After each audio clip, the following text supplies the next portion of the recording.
In December 2016, the GASB issued an invitation to comment to gather feedback on potential improvements to the information that is now presented in governmental fund financial statements.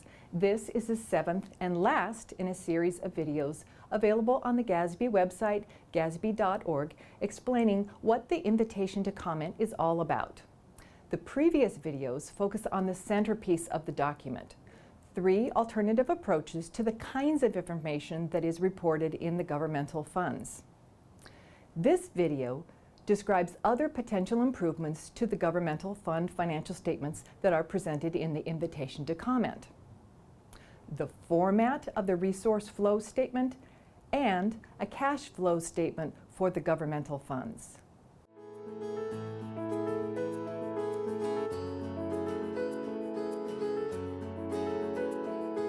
Inflows and outflows of resources are now reported in the governmental fund's statement of revenues, expenditures, and changes in fund balances. The invitation to comment illustrates 2 alternative financial statement formats for each of the 3 alternative approaches: the near term, short term, and long term. For the purposes of this video, we'll use the illustrations for the near term approach. The first format presented is the existing format. The financial statement begins with inflows of resources that are considered revenues. The next section presents the outflows of resources that are considered expenditures, beginning with outlays for current services and then outlays for capital projects and debt service. Total revenues are then subtracted from total expenditures to report an excess or a deficiency of inflows over outflows. The existing format presents other types of inflows and outflows in a separate section labeled Other Financing Sources and Uses. This is where you would see transfers of resources from one fund to another. The receipt of proceeds from issuing bonds or notes is reported in this section as an other financing source. The net difference between inflows and outflows is reported as the net change in fund balance, which is added to the beginning fund balance to obtain the same ending fund balance that is reported in the balance sheet.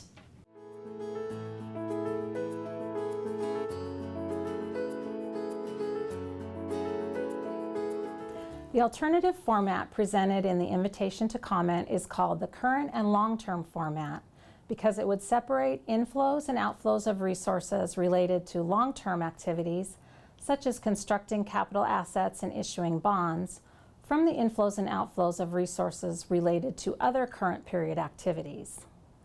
Inflows and outflows of resources related to current service activities would be reported in their own sections, and the difference between them would be reported beneath the outflows for current activities section. But these inflows and outflows would be related only to current activities, including transfers for current activity purposes. The inflows and outflows related to long-term activities would be shown in the next section of the financial statement.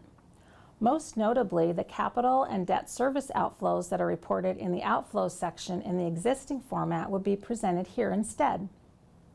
This section also would include only transfers related to long-term activities, such as resources moved from the general fund to a debt service or capital projects fund, and the receipt of proceeds from issuing debt. Like the existing format, the net difference between all inflows and outflows is reported as the net change in fund balance, which is added to the beginning fund balance to obtain the ending fund balance.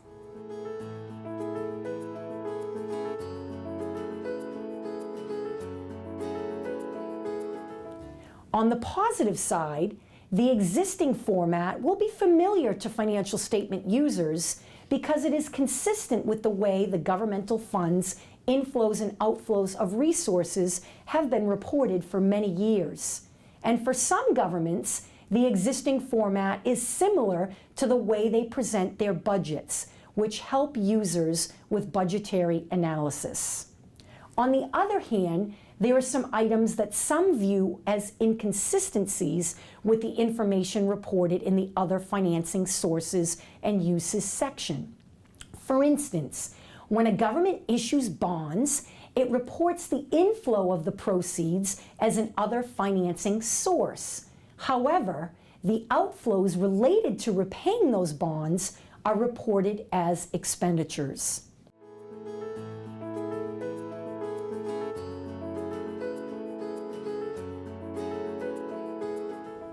The most important benefit of this format is that it would clearly distinguish between the resource flows related to current activities and long-term activities, which helps to meet the objectives of financial reporting and the information needs of users.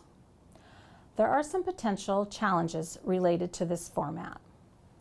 Some transactions related to capital assets and debt have both current and long-term components, which would not be split between the current and long-term sections of the financial statement.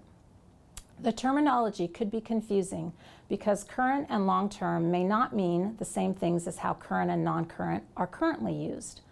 That is, 1 year versus beyond 1 year.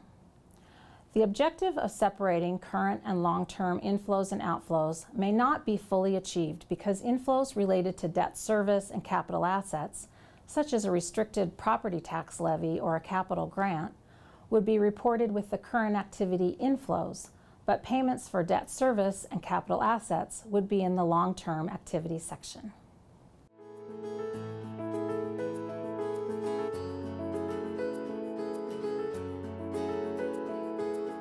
The time perspective of the near-term approach is short enough that near-term resource inflows and outflows may be very close to the amounts that would be reported as cash inflows and outflows.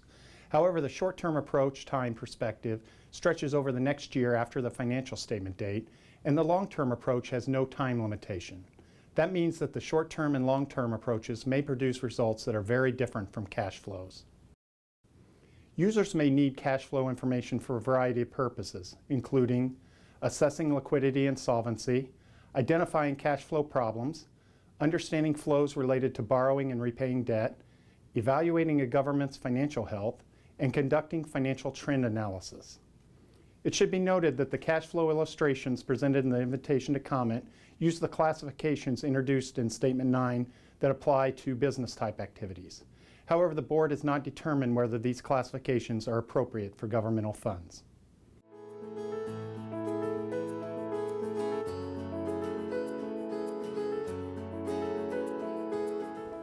The alternatives that are presented in the invitation to comment were developed to make governmental funds information more useful. We're seeking your input on which of the alternatives would be most valuable to you, or which aspects of each alternative you consider most useful. Your answers to these questions will help the GASB determine whether improvements are needed and, if so, inform proposals that the GASB might develop and issue for public comment in a future document. Which format of the resource flows statement, existing or current and long-term activity, do you prefer and why? Do you think a cash flow statement is needed for the governmental funds? Why or why not? What difficulties would there be, if any, in presenting a cash flows statement? Is the current format for a cash flows statement appropriate for the governmental funds? Why or why not? You can read more about these issues in Chapter 3 of the invitation to comment. Your input is critical to our process. Please review the invitation to comment and share your feedback by the March 31st deadline. Also, please consider participating in one of the public hearings or user forums. More information can be found on the GASB website, gasb.org.